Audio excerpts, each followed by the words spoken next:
So, this is what I'm going to be eating today.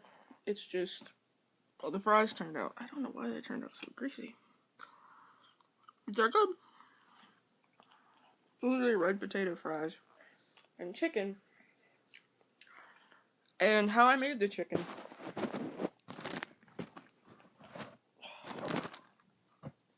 This is not going in a blooper reel. It's going in the beginning of the video.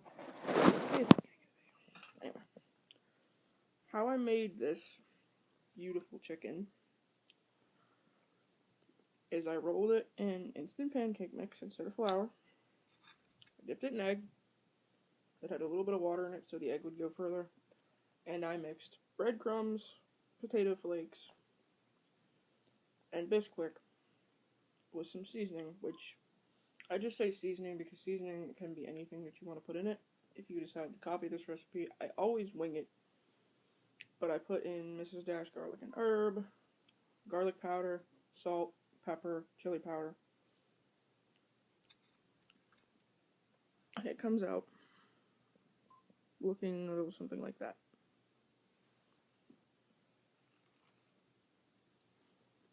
And the inside looks, I use my cell phone for light, but it's really moist on the inside. And I randomly thought of that combination. The thing that gives it the extra crunch, I believe,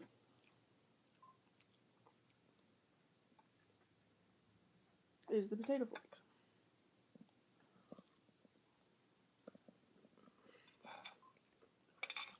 And it's a really crunchy crunch, but it's not the kind of crunch that's like overbearing on your teeth or overly stimulating when you're eating it. Like, you know when you're eating cereal and trying to hear the TV at the same time? It's nothing like that. It's crunchy, but at the same time it melts in your mouth.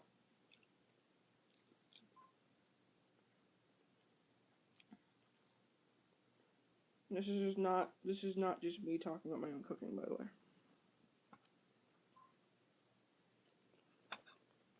And I made a sauce by mixing sriracha, barbecue sauce, mustard, and mayonnaise.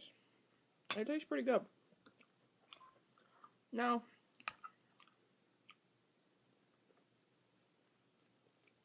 the fries are just red potatoes. Kind of the slices fried in the same oil that the chicken was, and salt put on them. The salt didn't really stick to some of them though, so I've been dipping some of them in the sauce. They're a little oily because we didn't have any paper towels to lay them on.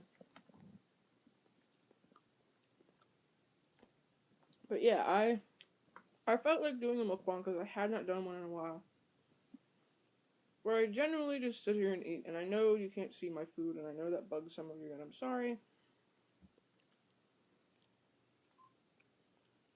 I recently found out one of my people on my friends list who I didn't expect to be subscribed to me. They subscribed to me. So if you're watching this, hi.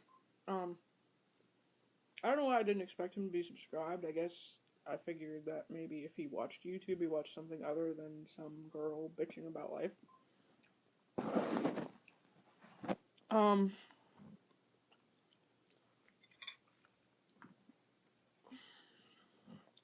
I've been trying to get into doing more videos lately, and the reason that is because I'm going to be working 5 days this week, which means I'm going to come home from work and not want to do anything.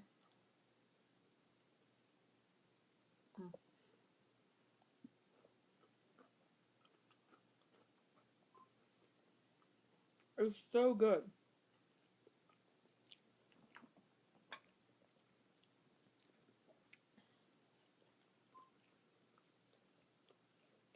The breadcrumbs and the potato flakes go together perfectly, because the breadcrumbs is crunchy in a different way than the potato flakes are, so you get like a variety of textures when you're eating it, and it just tastes amazing. You know?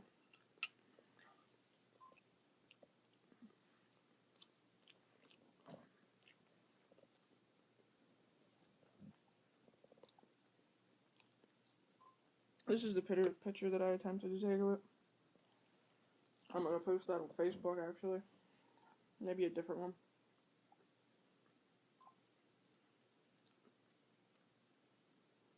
I don't measure. I don't measure when I cook chicken. I don't measure any of the things that I use.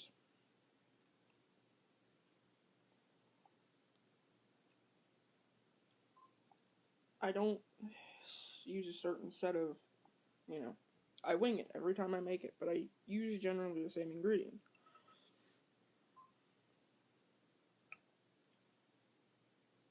That being said, the bad part is I end up wasting a lot of some of the ingredients that I use.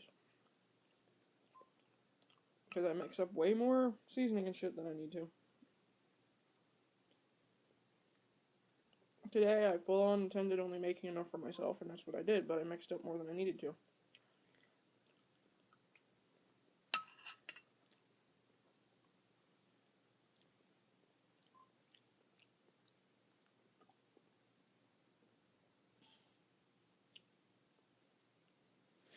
And because of that, I'll admit that that part of what I do is wasteful, but I don't cook chicken without intending on eating it. For somebody that works at a restaurant and you're looking for a new chicken recipe, and you're watching this video, might I recommend trying this, giving me credit and a portion of the sales.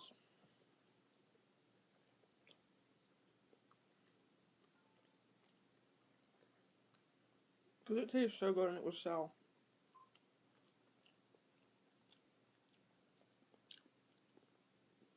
I just came up with a name for it too. Northern style potato flake chicken.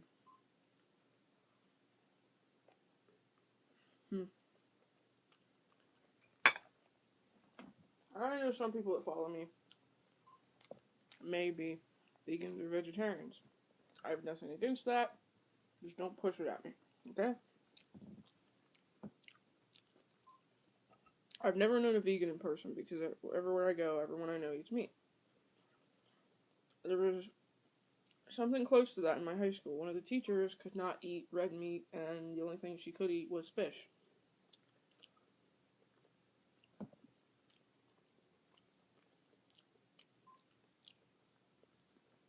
But that was actually a physical dietary problem she had, from what I understand.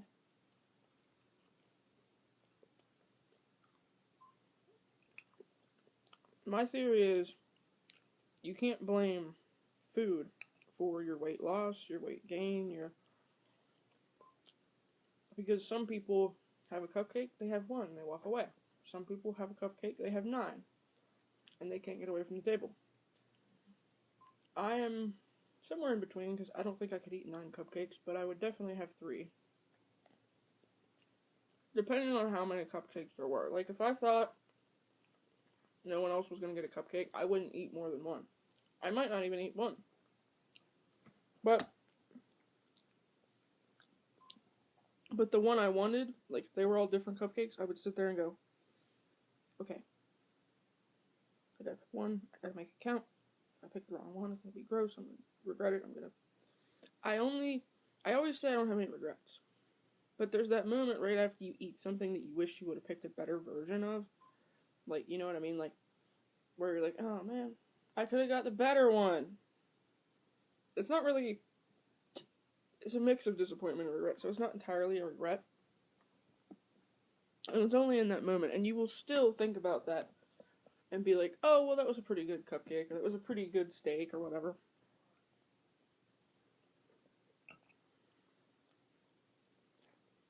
Either way, good food's good food. A couple pieces got burnt, and it's still moist on the inside.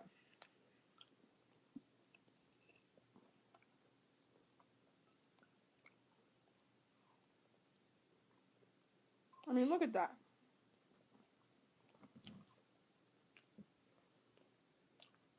Even if you don't eat chicken, you gotta admit that if you were gonna eat chicken, that's what you'd want it to look like.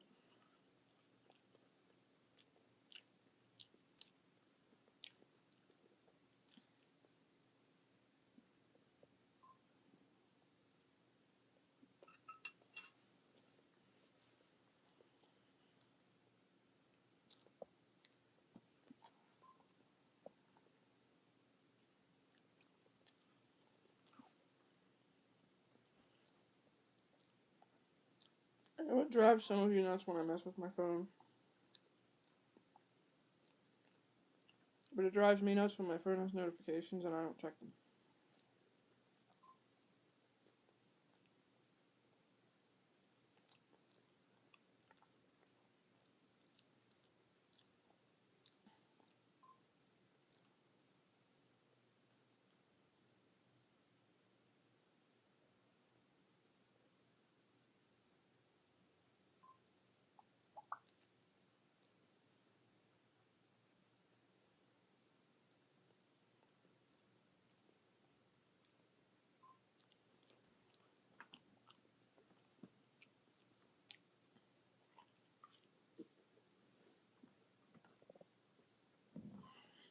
I know sometimes people probably stumble across my videos and they wonder why there needs to be another fat girl online eating in front of the camera. There doesn't need to be, but I try to make my videos kind of a relaxation time, kind of. Or if someone just wants to eat with somebody but they don't have someone right there. I'm not mocking you because there's a lot of different reasons that could occur. All your friends could be busy, you could be bedridden, you could be sick, you could have severe anxiety, and anytime you even think of going out the door, you have a panic attack that almost leaves you paralyzed. I'm not making fun of you, because there's a lot of reasons. Or you could just want to watch somebody eat. So long as you aren't, and I've said this in videos before, sexualizing something, I don't care. And here's, like, people will say, oh, I slut shame people, or I shouldn't make fun of people's fetishes, or I shouldn't be mean about someone's fetish because, you know, technically they can't help what they're sexually attracted to. Here's the thing. The human brain is a powerful thing. The human brain is the only organ that is self-aware of itself. And let me explain why that is, in itself, interesting to me. If you think that, like, let's say you have a sexual urge about something that is very inappropriate and you think it's very wrong and it makes you feel bad, you must find a way to reprogram your brain, or you're always going to have that urge. I hate people that are a slave to their urges. They give in to their urges. That's not how human beings were meant to be.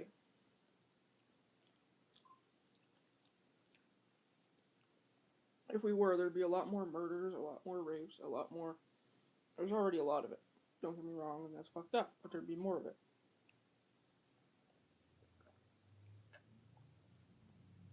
The difference between a murderer, a rapist, a glutton, and somebody who doesn't kill, doesn't rape, and doesn't overeat is that they may have the same exact urge as the person that does those things, but they tell their brain tells their brain, look, it's not right, it's not okay, it's not going to go on.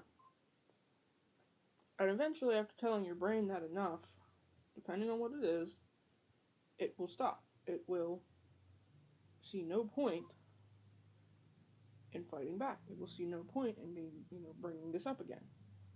I'm not going to say it's never going to happen again, but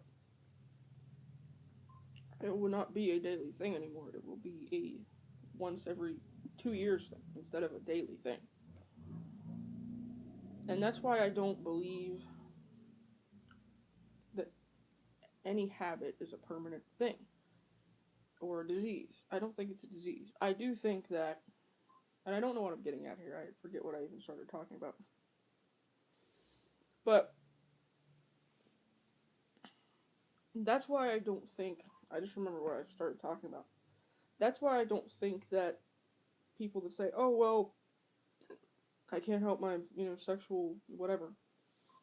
I believe you can, but I also believe that certain sexual fetishes or certain sexual habits are a product of either abuse, a certain environment, or maybe a mental disorder. Like, the reason I think that is because a lot of people that turn out to be pedophiles were victims of sexual assault and sexual molestation. That's a hard thing to talk about, but it's where that relates to that. It's a most common case. And I also think it relates to habits because people are now saying that addiction is a disease. I don't think addiction is a disease. I also don't think obesity is a disease. I am considered obese. I could be solid muscle and be the same weight and height I am and be considered obese because of the BMI. Does that mean it's wrong? No. But my habits with food are no one's fault but my own. It's not a disease. It's a problem I've had my entire life that I've tried to fix and I'm still trying to fix. And it's something that I'm going to have to work on. And I think everyone has, this is another part of it, I think everyone has a, quote unquote thing that they have to struggle with. Sometimes the struggle isn't worth the reward, don't get me wrong. And I understand that. So to the people that give up and commit suicide or, they just stop trying, I get that.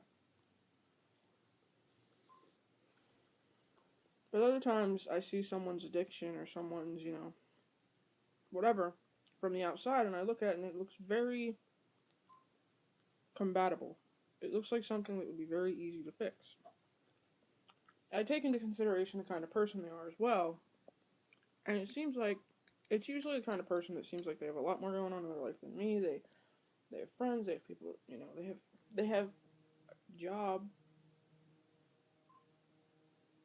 they have, all this stuff going on. They seem like such a strong person, but then they have this one thing that seems to pin them down. That no matter what they do, it's always part of them. It's like a leech. And when I look at them and I see this strong person that can't get over this addiction, whether it be to food or alcohol or drugs, I think, why can't they get over that if they've gone through so much harder stuff, you know what I mean?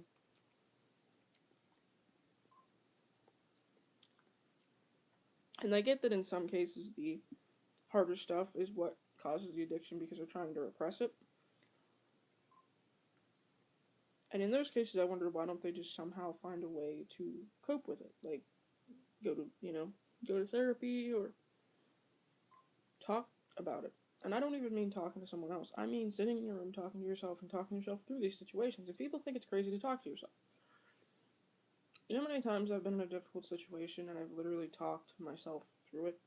Yes, I pray. Yes, I meditate to a degree. And yes, I talk to myself. And I also think God's listening too. But I talk myself through it and I come out with a solution on the other side of the problem that helps me through it. And technically what I was doing was talking to myself in those moments.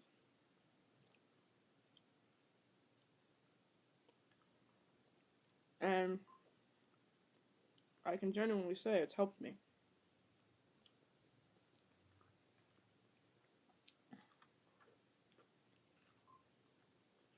Northern style potato flake chicken.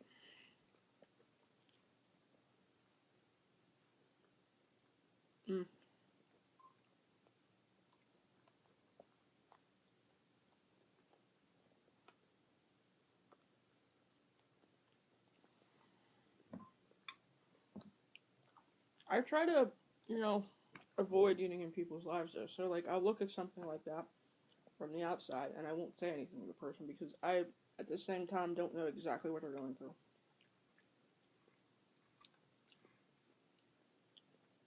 Also, I think that alcohol and drugs and stuff like that do something different to somebody who's an addict than someone who is a casual drinker or a casual smoker. I don't know how to explain it, but, and this is not me admitting that addiction is a disease, mind you. Do I think that people have addictive personalities? Yes. Do I think that runs in the family? No. Because I think addiction is based around the habits you pick up. And, like me with food, one of my habits with food is chocolate. I'm addicted to chocolate and caffeine. And more so sweet things. But I also like vegetables and stuff like that. But when I have a craving, it's for something that's bad for me. I know it's bad for me. I know that heart disease, diabetes, things like that run in my family. And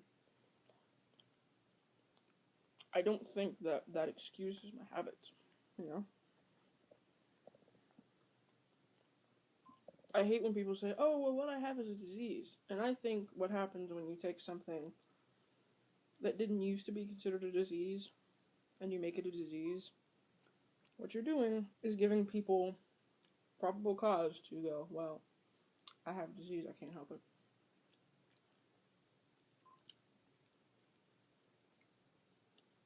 Excuse me?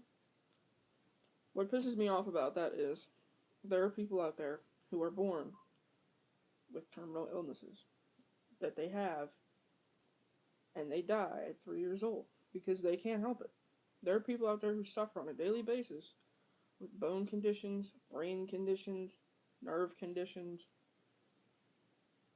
cognitive conditions that cause them pain, they cause them great grief, they cause them great frustration and lack of ability to do simple things that these people that claim to have diseases take for granted.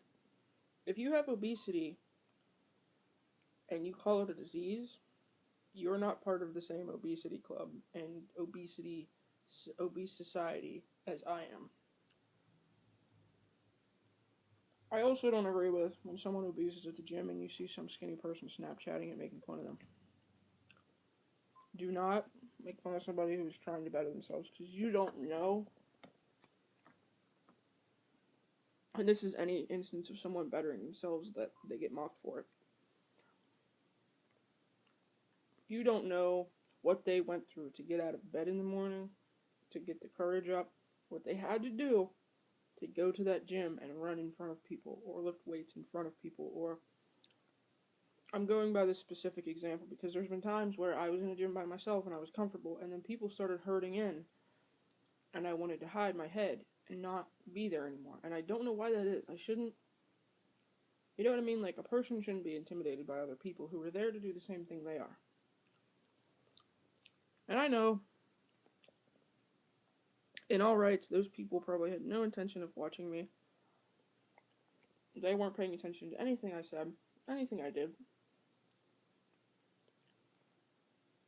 But you feel like people are staring at you. You know? If you've never felt that way, I commend you because you have a part of your personality that I don't possess. That I wish I did because when I look at how I allow some social situations to make me feel, I'm not proud of it. You know what I mean? Like, I'm not proud of the fact that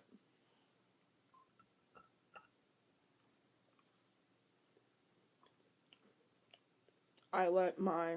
Here's a thought that runs through my head when I'm going to the gym. Oh, but everyone's going to see my fat jiggle. Well, how else am I going to work it off? It should just be I should just get over that.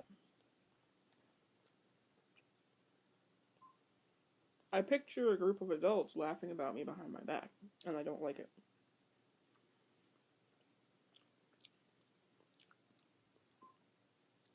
People that may not know me, people that will never see me again, I think are going to obsess about what I look like at the gym enough to go home, talk to their wives, their friends, hell, even their kids, and tell them, oh, there was some fat bitch at the gym today, she was jiggling. It was gross. I wouldn't do that at the gym. Unless I saw somebody my size wearing something that was meant to fit a woman much, much smaller. In that case, I would probably have to stop going to that gym because that grosses me out.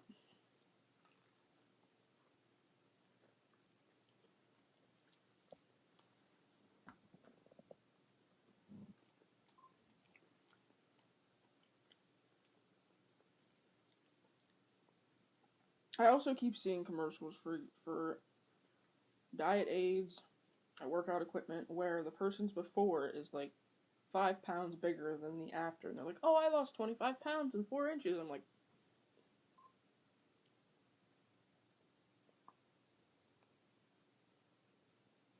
no, you didn't. Like the Hydroxycut commercials. It looks like if they, like the girl will be wearing a string bikini that's the kind that ties here and it ties behind her back or whatever. And it looks as if they just loosened the knot a little bit, it would fit her right. You know? And it's like, you didn't lose that much weight.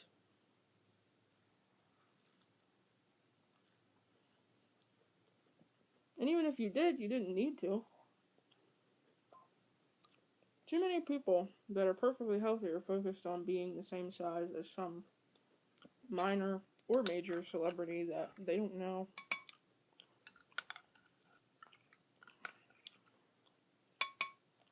I don't want to be the weight of some celebrity. I don't want to be the weight that some BMI says I should be. But I do want to be a healthy weight.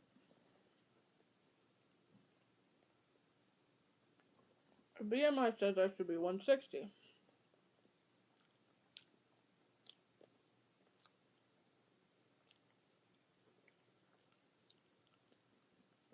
But let's say I get down to 200 even and I feel, you know, like it's too much weight off. Or if I get down to 280 and I feel, or not 280, if I get down to 180 and I feel like that's too much weight off, that would be weird. And if I went to a doctor and they said, well, this is too light for your bone structure or something like that, I'd be like, well, I thought because of my height, you know, I should weigh this much. There are exceptions. Yeah. There is like the bone density thing and all that. But I feel like I've been talking too much. And this video is almost 30 minutes long. And I don't want it to be. Just because I don't like taking forever to upload videos. And the longer the video is, the longer it takes to upload. So